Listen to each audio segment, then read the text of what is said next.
আজ শেয়ার করব চিচিঙ্গা দিয়ে মাছের ডিমের রেসিপি। চিচিঙ্গা অনেকেই পছন্দ করে না, তবে এইভাবে যদি রান্না করে দেন আমি গ্যারান্টি দিয়ে বলতে পারি বাচ্চা থেকে বড় কেউ মুখ ফিরিয়ে রাখতেই পারবে না। ভাত, রুটি, পরোটা যাই করে দেন না কেন তাই দিয়ে চেটে পুটে খেয়ে নেবে। নমস্কার বন্ধুরা, শ্বশুর বৌমা রান্নাঘর অ্যান্ড ব্লগ চ্যানেলে সকলকে স্বাগত। তাহলে কি করে তৈরি করব সেটাই দেখে নেওয়া যাক। সবার প্রথমে এইখানে আমি 3টে চিচিঙ্গা নিয়েছি। চিচিঙ্গাগুলোকে এবার কি করে কাটবো সেটাই শেয়ার করব। একটা চাকু নিয়ে তারপরে চিচিঙ্গার গাটা ভালো করে ছুলে নেব। এটা একদম পাতলা একটা গায়ে খোসা থাকে, বেশ বাদামের খোসার মতন। সমস্ত সবজির যেমন গাটা বেশ মোটা করে খোসাটা ফেলতে হয়, এটা কিন্তু সেরকমভাবে না। ঠিক এইভাবে ওপরটা হালকাভাবে ছুলে দিলেই একদম সুন্দরভাবে খোসাটা উঠে আসবে। এইভাবে সমস্ত চিচিঙ্গাগুলোর গায়ের থেকে খোসাগুলোকে ছাড়িয়ে নিয়ে ফিরে আসছি। চিচিঙ্গার গায়ের থেকে খোসাটা ছাড়িয়ে নিয়েছি। এবার মুখের দিকের কিছুটা অংশ কেটে বাদ দিয়ে দেব। দুই পাশেরই একইভাবে মুখের দিকটা কেটে বাদ দেব। তারপরে বেশ ছোট ছোট পিস করে নিয়ে এবার মাঝখান থেকে অর্ধেক করে কেটে একদম পাতলা পাতলা করে কেটে নেব। কারণ চিচিঙ্গা একটু শক্ত ধরনের হয়, সেই কারণে রান্না করতে বেশি সময় লাগে। তবে আজ আমি যেইভাবে রান্নাটা করব একদম অল্প সময়ে দেখবেন চিচিঙ্গাটা হয়ে গেছে। এবার এই ছুরি দিয়ে বেশ পাতলা পাতলা করে কেটে নিয়ে ফিরে আসছি। সমস্ত চিচিঙ্গা কেটে নেওয়া হয়ে গেছে, আর আমি কত পাতলা পাতলা করে কেটেছি সেটা দেখিয়ে দিলাম। এবার একটা বড় পাত্রের মধ্যে জল নিয়ে তার মধ্যে চিচিঙ্গাগুলোকে দিয়ে দেব। এইভাবে 2 থেকে 3 বার জল পাল্টে চিচিঙ্গাগুলোকে ধুয়ে নিয়ে ফিরে আসছি। চিচিঙ্গাগুলো জল থেকে তুলে একটা পাত্রে রেখেছি। এবার তার মধ্যে দিয়ে দিচ্ছি 1 চা চামচ পরিমাণ লবণ। তারপর লবণটা ভালো করে চিচিঙ্গার গায়ে মেখে 15-20 মিনিটের জন্য রেস্টে রেখে দেব। এটা একটা ঢাকনা দিয়ে ঢেকে দেব 15-20 মিনিটের জন্য। আর অন্যদিকে আমি এইখানে নিয়েছি মাছের ডিম।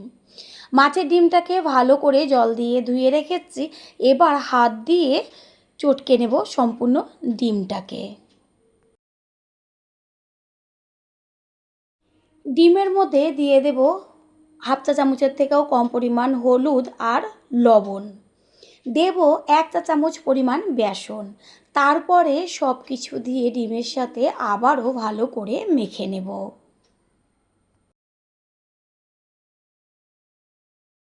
ডিম মেখে নেওয়া হয়ে গেছে, এটা অন্যদিকে সরিয়ে রাখলাম।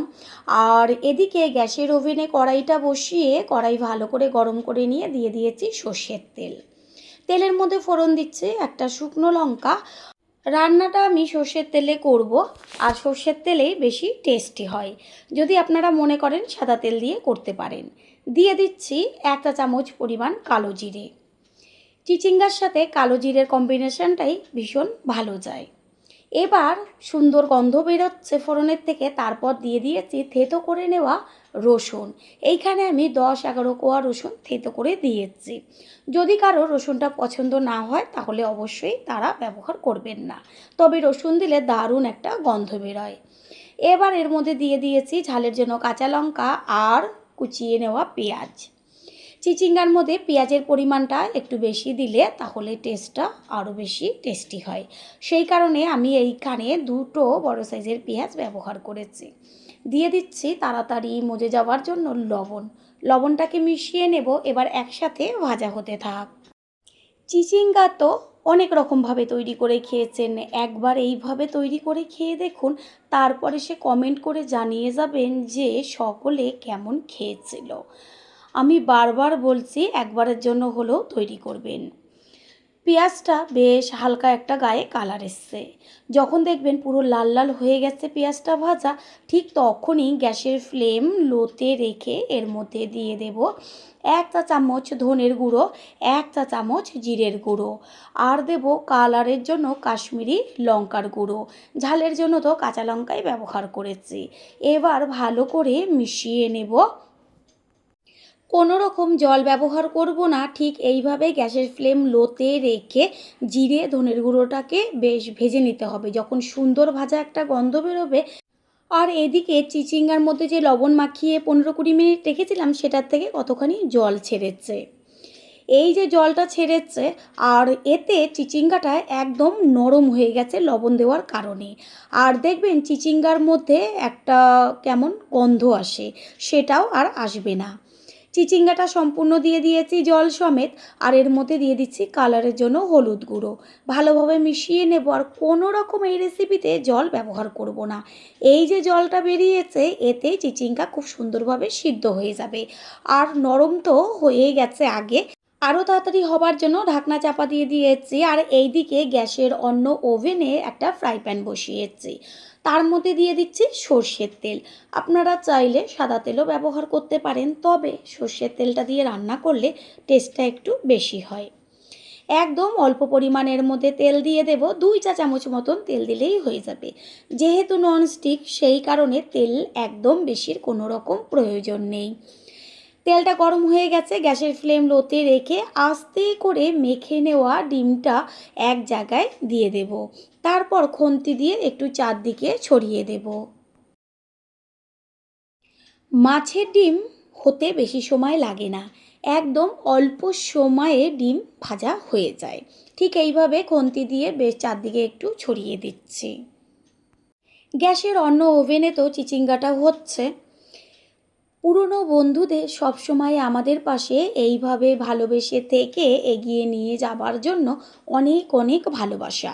নিচের পিঠটা হয়ে গেছে, এবার উল্টে দেব ওপরের পিঠটা হবার জন্য। আপনারা চাইলে ডিমটা দেওয়ার সাথে সাথেই খুন্তি দিয়ে বেশ একদম ঝুরো ঝুরো ভুজিয়ার মতন করে নিতে পারেন, তবে আমি এইভাবে করছি, বেশ একদম ছোট ছোট পিস করব। নিচের পিঠটাও হয়ে গেছে, আবারও উল্টে দিলাম। এবার খুন্তির সাহায্যে একদম ছোট ছোট পিস করে নেব। পরিবারের মধ্যে দেখবেন সবাই কিন্তু সব সবজি পছন্দ করে না, তবে সবজি খাওয়াটা আমাদের শরীরের পক্ষে কতটা উপকার সেটা আমরা সকলেই জানি। সেই কারণে যদি আমরা যেই সবজিটা পছন্দ করে না, সেই সবজিটাকে একটু ভিন্নভাবে রান্না করে দেওয়ার চেষ্টা করি, তাহলে তারাও খায় আর একঘেয়েমিটাও চলে যায়। এদিকে কড়াইয়ের ঢাকনাটা সরিয়ে দিয়ে দেখিয়ে দিচ্ছি চিচিঙ্গাটা কত সুন্দর মজে গেছে। চিচিঙ্গা হতে অনেকটা সময় লাগে, তবে এইভাবে যদি রান্না করেন তাহলে দেখবেন একদম অল্প সময়ে চিচিঙ্গা হয়ে যাবে। যেহেতু চিচিঙ্গাটা একদম মজে গেছে, এই পর্যায়ে এর মধ্যে দিয়ে দিচ্ছি ছোট ছোট করে কেটে নেওয়া টমেটো। টমেটো মজে আসতে বেশি সময় লাগে না। টমেটোটাকে ভালো করে খুন্তি দিয়ে নেড়েচেড়ে মিশিয়ে দিয়ে আবারও ঢাকনাটা চাপা দিয়ে দেব।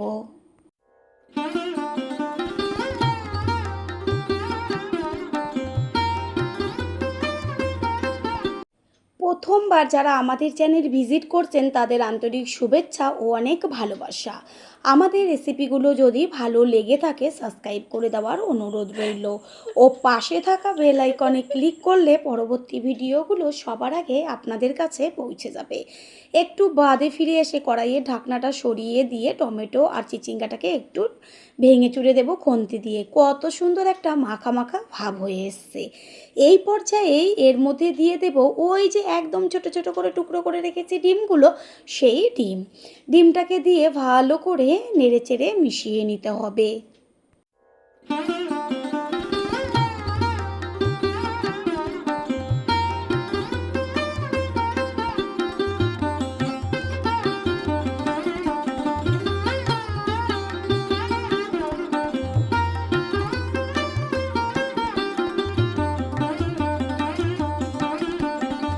ডিম দেওয়ার পরে কিছুক্ষণ ঢেকে রেখেছিলাম, ঢাকনাটা সরিয়ে দিয়েছি। রেসিপি একদম কমপ্লিট হয়ে গেছে। খুন্তি দিয়ে একটু নেড়েচেড়ে মিশিয়ে নেব।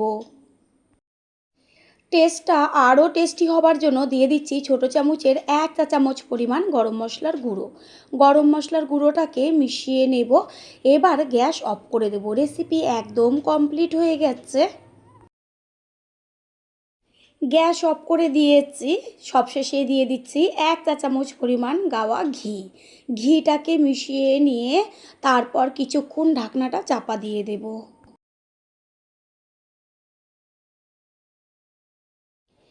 একটু বাদে ফিরে এসে ঢাকনাটা সরিয়ে দিয়ে সম্পূর্ণ লুকটা দেখিয়ে দিচ্ছি।